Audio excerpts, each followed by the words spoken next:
साहब अस्सलाम वालेकुम, नमस्ते, सत श्री अकाल।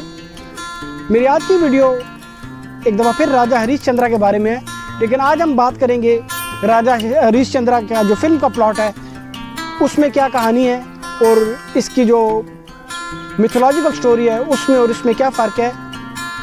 तो दादा साहब फाल्के ने कैसे स्क्रिप्ट तैयार किया। राजा हरीशचंद्र का सबसे पहले जिक्र आया महाभारत में और उसके बाद रामायण में। और ऐतरेय ब्राह्मण लेजेंड के मुताबिक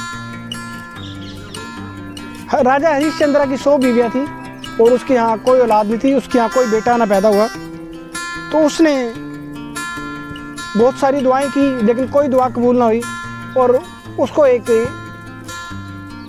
ज्ञानी ने, एक पंडित ने या एक गॉड कह लीजिए, निरादा ने कहा कि तुम वेरोना गॉड के पास दुआ करो और हो सकता है तुम्हारी दुआ कबूल हो जाए। और राजा हरीशचंद्र ने ऐसा ही किया। वो वेरोना के पास गया या वरुणा के पास गया तो उसने कहा कि ठीक है, तुम्हारी ये ख्वाहिश पूरी हो जाएगी लेकिन तुम उस बच्चे की कुर्बानी दोगे। और राजा हरीशचंद्र ने ये शर्त मान ली और राजा हरीशचंद्र के यहाँ बेटा पैदा हुआ और उसका नाम उसने रोहित्या रखा। और उसके बाद वरुणा ने उससे कहा कि तुम अपनी शर्त के मुताबिक अपने बच्चे की कुर्बानी दो, लेकिन राजा हरीशचंद्र उससे टालता रहा और टालते टालते वो बच्चा जवान हो गया। और आखिरकार राजा हरीशचंद्र ये बात मान गया कि मैं अपने बेटे की कुर्बानी दूंगा। लेकिन जब बेटे को पता चला रोहित्या को तो उसने इस बात को मानने से इनकार कर दिया और वो जंगल में चला गया।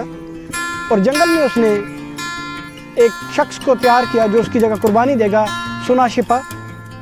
और सुनाशिपा ने वरुणा से कहा कि रोहित्या की जगह मैं कुर्बानी दूंगा। और बाद में सुनाशिपा ने इंद्रा के आगे उसके पास जाके दुआ की और उसकी वो जो कुर्बानी की जो शर्त थी वो ख़त्म कर दी गई। और बाद में सुनाशिपा को विश्वामित्रा ने अडॉप्ट कर लिया या उसे अपना बेटा बना लिया। तो ये वो स्टोरी है जो ऐतरेय ब्राह्मण लेजेंड में है। और अब हम बात करेंगे जो फिल्म का प्लॉट है जो दादा साहब फाल्के ने लिखा, उसमें क्या है वो हम आपको बताएंगे। अब हम बात करते हैं जो दादा साहब फाल्के ने जो राजा हरीशचंद्र का फिल्म में प्लॉट लिखा या उसकी जो स्क्रीन प्ले जो उसका लिखा उसके बारे में बात करते हैं। वो महाभारत, रामायण और ऐतरेय ब्राह्मण लेजेंड से थोड़ा सा मुख्तलिफ है। राजा हरीशचंद्र अपने बेटे को तीर और कमान के साथ शिकार करना सिखा रहा था और उसकी जो बीवी, राजा हरीशचंद्र की बीवी तारामती, वो अपने बेटे को शिकार करते हुए देख रही थी। और इस तरह रोहित्या शिकार करना सीख गया और उसके जो वज़ीर वगैरह थे उन्होंने उसे मशवरा दिया कि आप रोहित्या को जंगल में शिकार के लिए भेजें। और जब वो जंगल में शिकार करने गए हरीशचंद्र और रोहित्या, तो उसके शिकार के दौरान एक गॉडेस थी विश्वामित्रा, वो त्रिगुणा शक्ति यानी कि 3 पावर्स की कोई इबादत कर रही थी और उसकी इबादत को उन्होंने उसमें मुखिल हुए।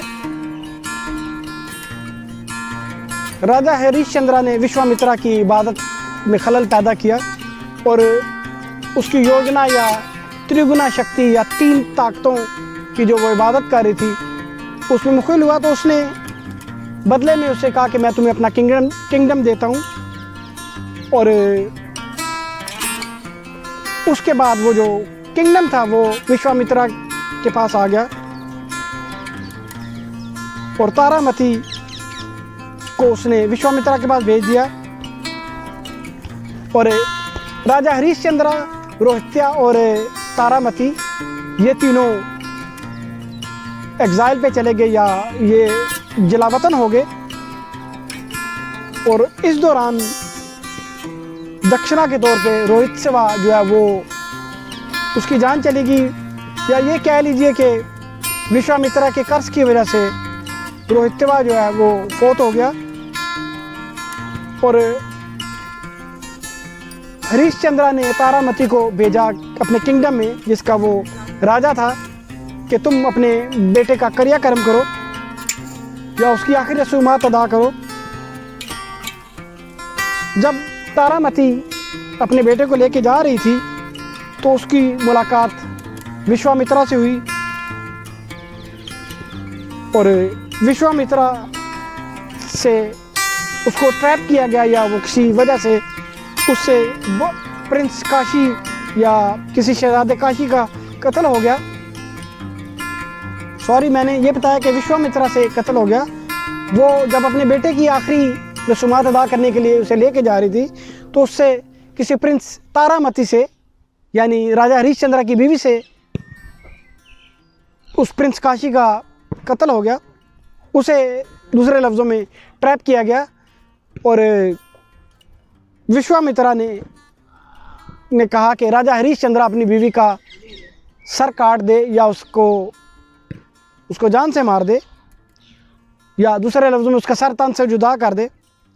जब विश्वामित्रा ने तलवार उठाई अपनी बीवी का सर कलम करने के लिए, इसी दौरान लॉर्ड शिवा आए, भगवान शिवा आए और उन्होंने विश्वामित्रा को ये बात जाहिर की कि हम राजा हरिश्चंद्र का इम्तहान ले रहे थे, और उन्होंने राजा हरिश्चंद्र को उसकी बादशाह, उसका किंगडम उसको वापस कर दिया, और तारामती का जो कसूर था वो भी माफ़ हो गया, क्योंकि ये सारा एक ट्रैप था। और रोहित सेवा जो है, रोहित सेवा वो भी दोबारा ज़िंदा हो गया। और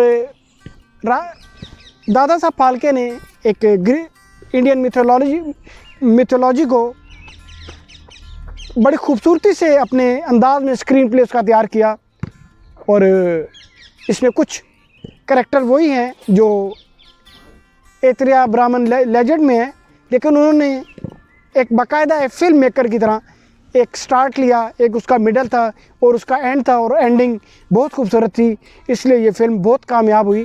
और पहले उन्होंने राजा हरिश्चंद्र बनाई, फिर जब डैमेज होगी तो सत्यावधा राजा हरिश्चंद्र बनाई। मुझे उम्मीद है आपको ये प्लॉट पसंद आया होगा, ये स्टोरी जो उन्होंने बनाई पसंद आई होगी। और इसके बाद जो मैं वीडियो बनाऊंगा वो होगी 1913 में जो फिल्में बनी।